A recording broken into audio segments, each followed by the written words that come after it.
Maar eerst spreekt Jaap Boots even met 2 leden van Pearl Jam. You were here, weren't you, last time Pearl Jam played Pinkpop? Both of you? 8 years ago, in '92. Had a Exactly. fun show. One of the more legendary Pinkpop shows that everybody still talks about. Is it a show, Stone, that you still think about, or when you come here get remembered?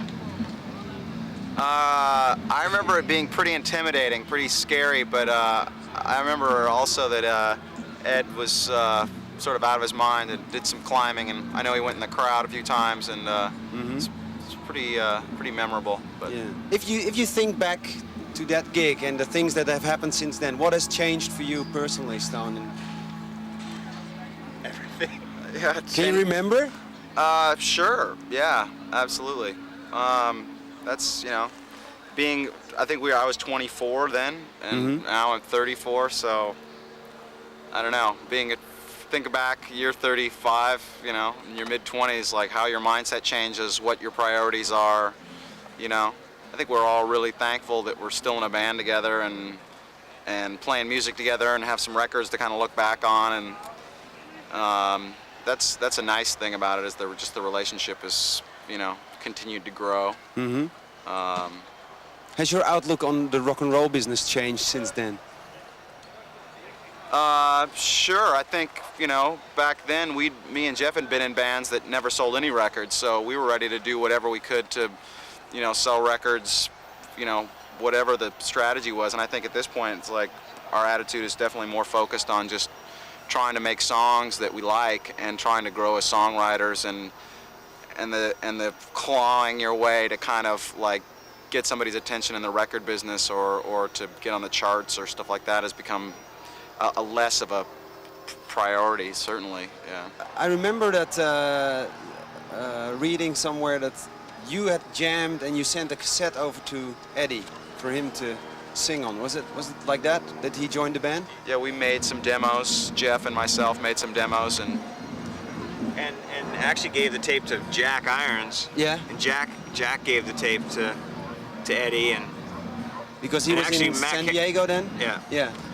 And Matt Cameron actually played in those first demos. So yeah, he's back now. Once again, we've come full circle. We've done that with a couple of drummers now. Yeah. I was wondering what you first felt when Eddie Vedder joined the band. You thought, wow, this is the guy. We definitely want him in the band. Did you have that feeling, Jeff? Oh, definitely. What made him special for you? He was just singing songs, you know, singing great. You know, he had a great voice and wrote great lyrics and great melodies. And I mean, we spent a few hours in the basement of our practice studio, and it was pretty obvious that it clicked. That we had a good band. Yeah. Yeah. So. except he was a little shy in the beginning. Was he? He was very introverted for the first 3 months we were a band, a couple months. Yeah. On stage, barely looked up, just really didn't move around at all. That changed. Yeah. Before a gig, do you have a certain ritual that you go through together to fire up the emotion? Because your shows are very dependent on that and on the response to the audience. We just kind of go out there and wing it most of the time. Yeah? Pray for something good. Pray for something good. I think anytime you start to get into a ritual kind of thing, it kind of sometimes becomes hollow, and sometimes you start doing it it's so easy, so quick to lose meaning, you know, if you just start doing something every time just because you say it, you know, that's what's gonna, you know, you need constant change. You need to be kind of pulled out of ritual to kind of get into that zone where you kind of can release some of that emotion. So it's kind of a two-edged thing. A lot of times we just try to go up there and just kind of don't even think about it, just let's go. Like, you know, something good's gonna happen. I think we all think that, you know, going up there, and sometimes it does and sometimes it doesn't, you know.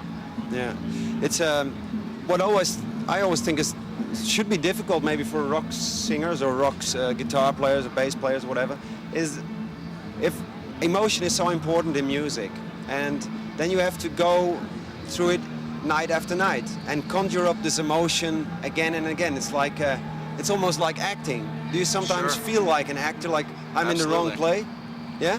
Yeah, I mean, some nights you're up there and you're playing the song and you're not necessarily feeling it, but, you know, somebody out there is, and I think that you don't have to, you know, for instance, last night, for me, it was a show that I was struggling to kind of be in there emotionally, and I just kind of just held back and just played my part and just kind of did what I needed to do to get through the show. And people, you know, some people in the band had great shows, so your focus shifts as an audience member, maybe to a different member, or maybe you're getting something in a different way, or Yeah.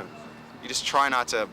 At least for me, it's trying not to perform like I am having a good time if I'm not, you know. Yeah.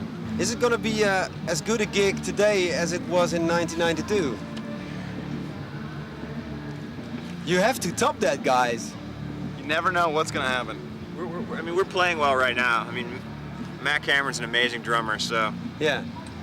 And Eddie is in tip-top shape as well. yeah. Sometimes you just get on the Cameron train and ride it, man, and it's, you know.